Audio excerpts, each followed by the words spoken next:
1억으로 진짜 용산에 24평 아파트를 들어갈 수 있을까? 들어갈 수 있습니다. 오늘은 그 내용을 한번 이야기해 보도록 하겠습니다.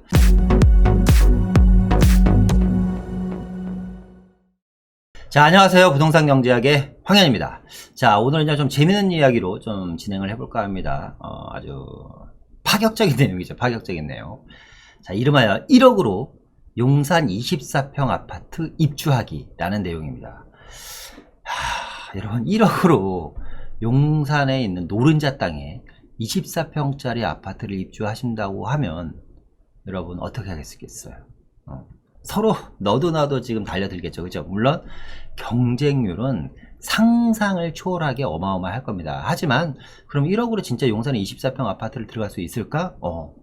들어갈 수 있습니다. 오늘은 그 내용을 한번 이야기해 보도록 하겠습니다. 자, 시작하겠습니다. 1억으로 용산 24평 아파트 입주하기. 자, 어떤 내용이냐면요.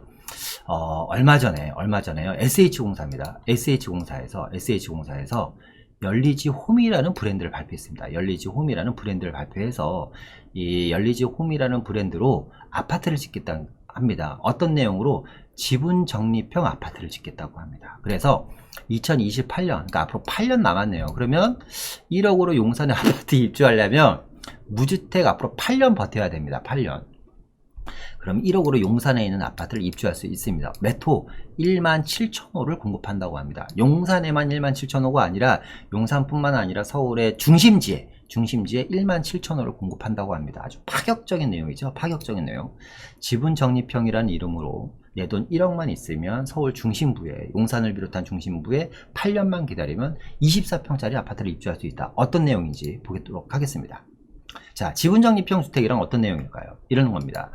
자, 국공유지입니다. 그러니까 용산 같은데 가능하겠죠. 국공유지. 용산이, 여러분, 용산이 왜 대단하다 용산 하냐면요. 그게 이제 요즘 같은 경우는 뭐 호재인지 억재인지 모르겠지만 용산 면적에 여러분 거의 50% 정도가 국공유지예요. 그러니까 비어있는 땅이라는 거예요. 그러니까 쉽게 얘기하면 우리가 특정 지역을 개발을 하려고 하면 창동 차량기지 개발이라든가 삼성동 국제교류복합지구 이런 데 잘 생각해 보세요. 어디 개발하죠?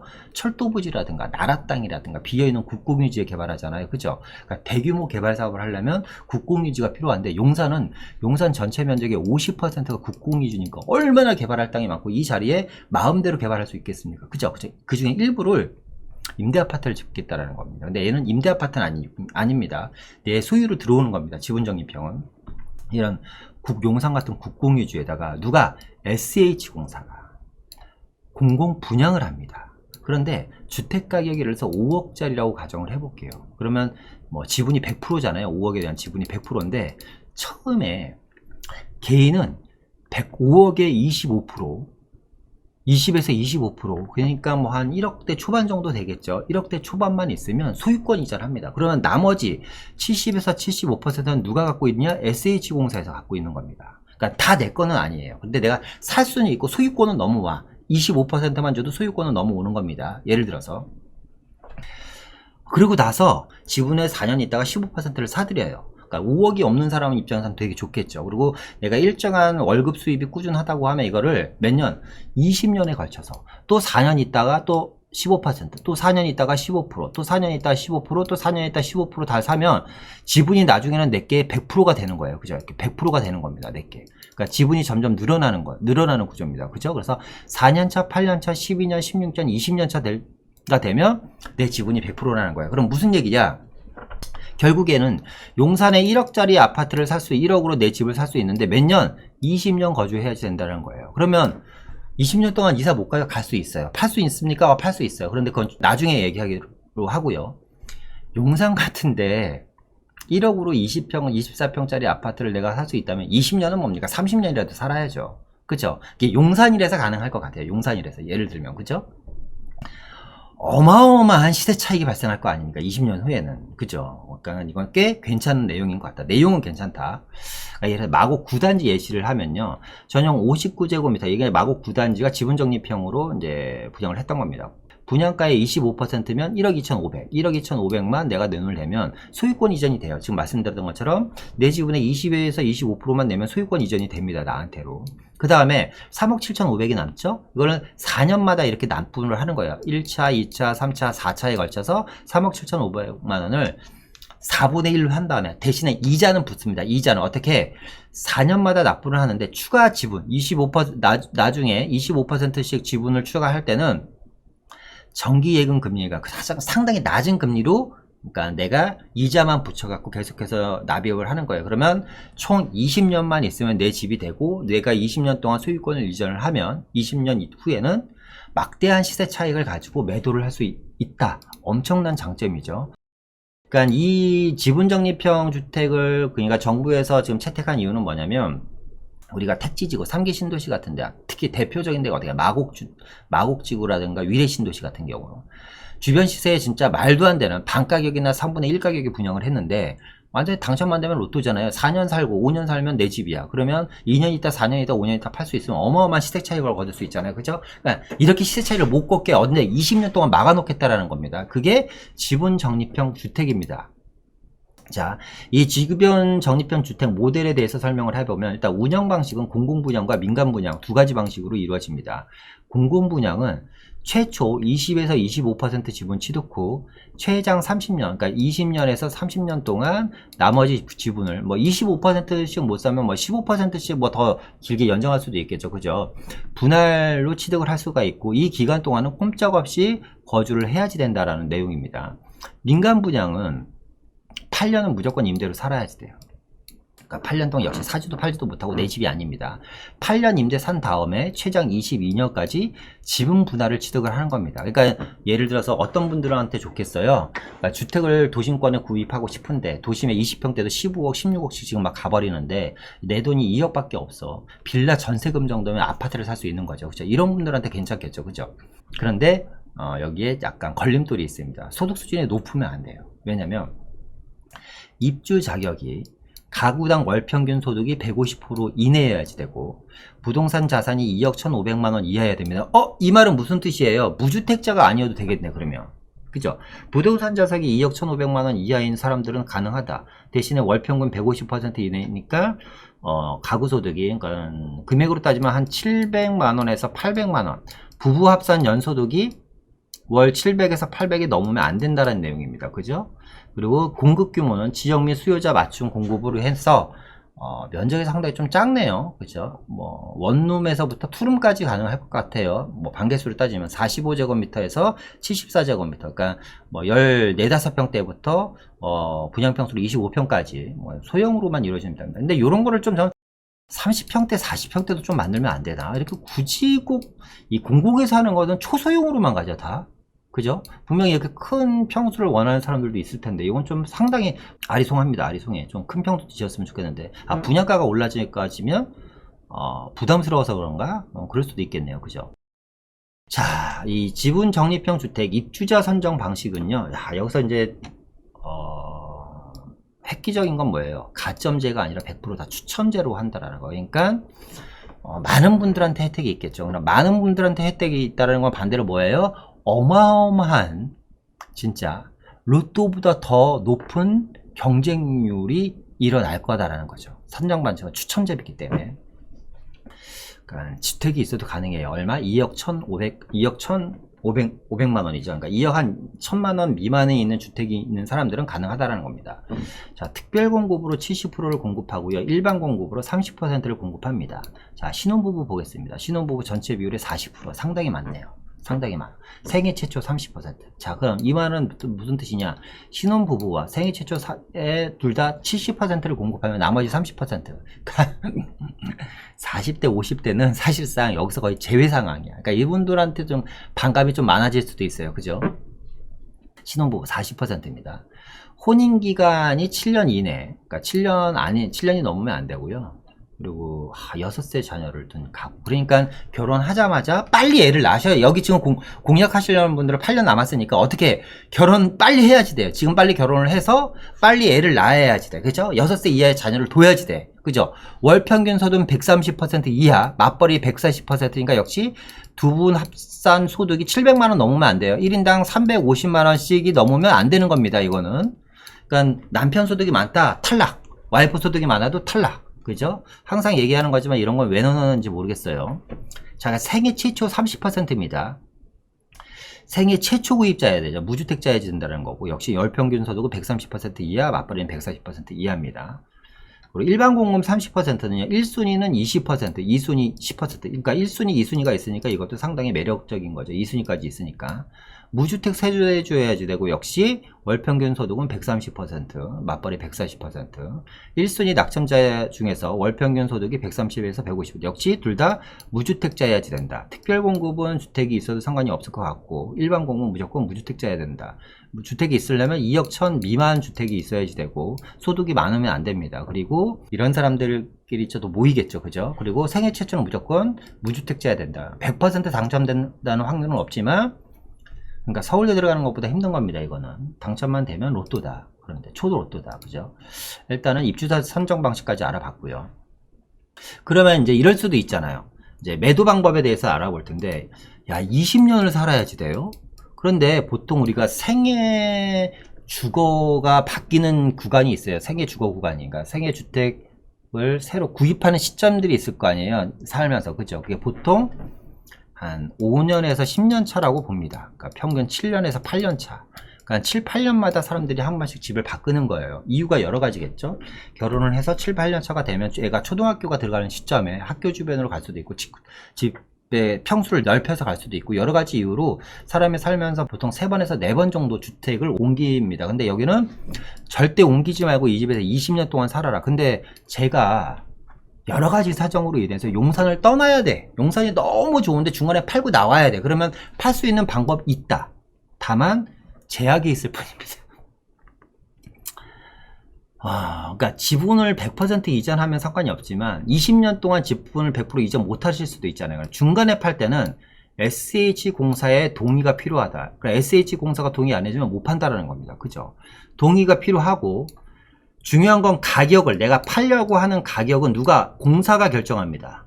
그죠? 그건 무슨 얘기예요? 거래 통제를, 거래를 못하게 막겠다는 거죠. 그러면 공사가 결정하는데, 지금 나오는 말로는 매도 가격은 내가 산 가격이야. 그러니까 뭐야? 그러니까 잘못하면 내가 1차로 예를 들어서 계산하기 편하게 1억을 넣었어요. 1억을 넣었어.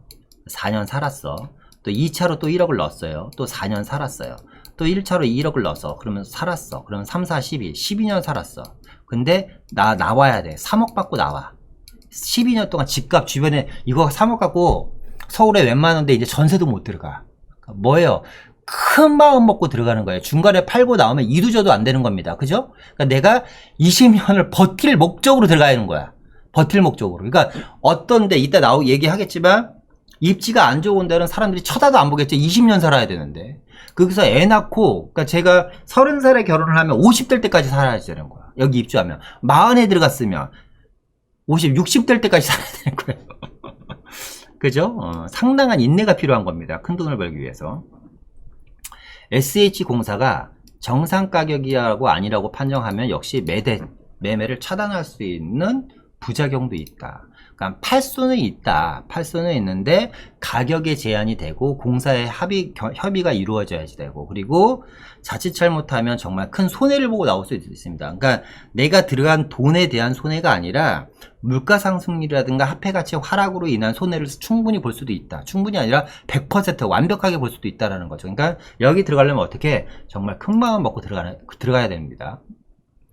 그러면 이 지분적립형 주택이 성공할까? 일단은 구체적인 공급이 약간은 불투명합니다. 지금 확정된 곳은 서울의료원이라든가 용산 정비청 부지가 지금 이제 확정이 됐어요. 그 외에는 아직 확정이 안 됐습니다. 그러니까 17,000세대에 대한 공급, 이 두 군데 다 17,000세대를 이 두 군데 다 몰아넣을 수는 없기 때문에 한 4-5군데 사업장이 필요합니다. 그러려면 예를 들어서 한 세대에 한 3,000세대씩만 들어가더라도 36, 18. 한 6개 정도의 사업장이 필요하네요. 그런데 현재 확정된 건 2군데밖에 없다. 서울의료원과 용산정비장. 그러니까 구체적인 공급 계획이 아직 불투명하다라는 게 약간 불안한 요소고요. 그리고 이제 두 번째는 자체 브랜드입니다. 그러니까 아까 열리지죠? 열리지. 다시 한번 볼까요? 제가 열리지였죠? 열리지. 열리지라는 브랜드를 이제 그죠? 열리지 홈. 열리지 홈이라는 이제 브랜드를 이제 만들었어요. 열리지 홈이라는 브랜드를 만들었는데 예를 들어서 이런 거죠. 그러니까 이 지분적립형을 이제 공공재건축이라든가 공공재개발에도 여기를 이제 같이 그러니까 공공재건축이나 공공재개발에도 일정 부분 그러니까 용적률을 올려주고 기부채 납으로 임대아파트라든가 분양아파트를 받잖아요. 정부에서 그죠? SH나 LH에서 그럼 이 받은 거를 지분적립형으로 돌릴 수도 있을 거 아닙니까? 그죠? 그러니까 공공재건축이나 공공재개발을 통해서 이 지분적립형 아파트를 공급하게 되면 어떤 문제가 발생하냐. 그러니까 재건축, 재개발에 의한 일반 분양, 조합원들의 분양이 있을 거고요. 지분적립형으로 들어가는 임대가 있을 겁니다. 그러면 조합에서 레미안을 끌고 왔어요. 레미안을 끌고 왔는데 또 그러니까 한 단지에 레미안이 있고 열리지가 있는 거잖아요. 그러면 예를 들어서 레미안 열리지 홈이라는 이런 식으로 이름을 만들어야 될 거 아니에요. 그죠? 아파트 간판은 있어야 될 거 아니에요. 자체 브랜드라는 게 있을 거 아니에요. 그러면 일반 레미안, 뭐 프레스티지 뭐 이런 식으로 아파트와 레미안, 열리지, 홈이 달린 아파트의 가격 차이는 날 거다. 그럼 이 사람들이 싫어하겠죠. 안 그래도 여러 가지로 지금 제재가 많아서 할까 말까 고민인데 이것까지 한다고 하면 더 싫어하겠죠. 그죠? 그러니까 뭐예요? 공공 재개연축이라든가 재개발에서는 사실상 거의 불가능하다. 그러니까 어떻게 나라 땅에서밖에 가능하지 않다라는 겁니다.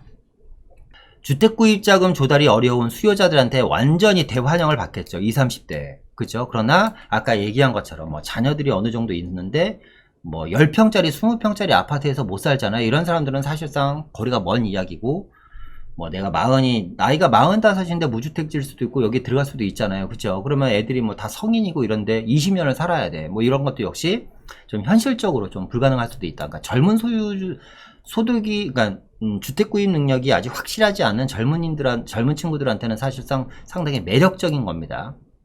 서울의 핵심 지역 같은 경우는 높은 수요가 예상이 되죠. 그죠? 아까 서울의료라든가 용산 정비창, 그 외에 지금 뭐 태릉 뭐 골프장 부지라든가 그리고 뭐 캠프킹 부지라든가 또 어디에 있어요? 또 저기 뭐 그 마포에 상암동 주변에 있는 택지라든가 뭐 이렇게 공여지라든가 이런 데 몇 군데들이 있어요. 아직까지. 그죠? 이런 데는 아직까지 확실히 정해진 건 없습니다. 지금 얘기 중인데 여러 가지 문제점들이 있기 때문에 지금 뭐 과천 같은 데라든가 뭐 이런 데 얘기는 있는데 확정은 아니다 아직까지. 그래서 서울의료원이나 정비청만 지금 거의 확정된 상태고요. 아까 말씀드렸던 것처럼 그러다 보니까 공급계획이 아직 17,000세대를 다 채울지 안 채울지 이건 불투명하다. 하지만 이 두 군데는 거의 확정적이기 때문에 서울의료원 부지는 뭐 삼성동 그렇죠. 한강조망이 가능하고 탄천조망이 가능하고 바로 앞에 국제업무지구고 코엑스가 있고 종합운동장이 있고 한강조망이 나오고 한강시민공원이 있는 이런 서울의료원 부지 같은 경우나 용산 정비청은 뭐 대박이죠. 완전 초대박. 그죠? 20년만 내가 버틸 수 있으면. 하지만 20년이라는 단서 조항 때문에 외곽 지역은 힘들 거다. 무슨 얘기냐면 3기 신도시에도 지분적립형이 들어갈 수도 있어요. 그죠? 들어갈 예정이고. 그럼 3기 신도시에서 20년을 버텨야 된다? 그거는 저는 힘들 것 같아요. 아까 제가 얘기했죠. 용산에서 제가 젊다면 20년 버티려면 버틸 수 있을 것 같은데 제가 수도권에서 20년을 버티려면 아무리 그게 로또라고 하지만 그죠? 쉽지는 않을 것 같습니다. 왜? 이사를 못 가. 근데 내가 15년 거주하고 이사를 가야 돼. 그런데 그동안 들어간 돈만 받고 나오면 이거는 그냥 골로 가는 거예요. 진짜. 이거는 한 방에 그러니까 15년 동안 내가 저렴하게 살았던 거 빼놓고는 한 방에 훅 가는 겁니다. 그냥. 그죠? 그러니까 이런 건 어려울 것 같아요. 외곽 지역 같은 경우는 거의 불가능하지 않을까. 그리고 제일 중요한 겁니다. 이거는 우리가 좀 고민을 해봐야 되는 건데 담보대출이 안 나오시는 분들이 지분적립형 주택을 들어가겠지만 담보대출이 나오는 사람들 같은 경우는 사실 실익이 담보대출보다도 적을 수도 있다. 이게 여러 가지 금리라든가 아니면 화폐가치라든가 뭐 주택가격에서 여러 가지 상승 뭐 이런 것들을 봤을 때는 요것도 한번 고민해 볼 필요가 있다. 근데 어쨌거나 중요한 건 이 지분적립형 주택은 말씀드렸던 것처럼 자본이 좀 부족한, 조달이 어려운 이런 수요자들에게는 정말 획기적인 주택 모델인 거는 맞는 것 같습니다. 그리고 이런 게 많이 공급됐으면 좋겠는데, 문제는 정말 20년을 살아야 된다라는 거, 그리고 중간에 빠져나오면 정말 안 들어가니만 못한 결과가 일어난다라는 거, 이런 게 좀 어느 정도 삶에, 그러니까 내 인생의 리스크가 될 수도 있습니다. 인생의 리스크가. 그렇죠? 한번 잘 고민해 보셨으면 좋겠고, 서울 의료원과 용산 정비창 이 두 군데는 확실하다고 하니까요. 앞으로 이제 지분적립형 주택에 관심 있으신 분들은 8년 남았습니다. 8년. 그러니까 이 8년 동안 여러분들이 2028년에 17,000원 공급한다고 하니까 8년 동안 계획을 잘 세우셔야지 돼요. 왜? 선정 방법이 나왔죠. 그쵸? 입주자 선정 방법이 신혼부부와 생애 최초 두 가지가 있는데, 신혼부부 40% 비율, 생애 최초 30% 비율 추첨제이기 때문에 누구나 가능하다. 가점제가 아니다. 그런데 신혼부부는 올해 결혼을 해야지 돼요. 그래야지 앞으로 8년 동안 7년 이내에 신혼부부 요건을 채우고요. 자녀를 빨리 자녀를 출산을 하셔야지 됩니다. 그리고 무주택자 같은 경우는 아주 8년 동안 버티셔야지 되고, 소득을 잘 맞추셔야지 돼요. 연봉 한 5천, 4천 넘어가 버리면 탈락입니다. 그냥. 그죠? 그런 부분들 잘 생각하셔서요. 지분적립형 주택에 대해서도 한번 관심 가지셨으면 좋겠습니다. 자, 오늘 이만 마치고요. 다음에 더 좋은 영상으로 찾아뵙도록 하겠습니다. 여러분들이 눌러주시는 좋아요와 구독은 저에게 정말 큰 힘이 됩니다. 여러분들의 많은 응원 바라고, 다음에 더 좋은 영상으로 다시 한번 찾아뵙도록 하겠습니다. 감사합니다.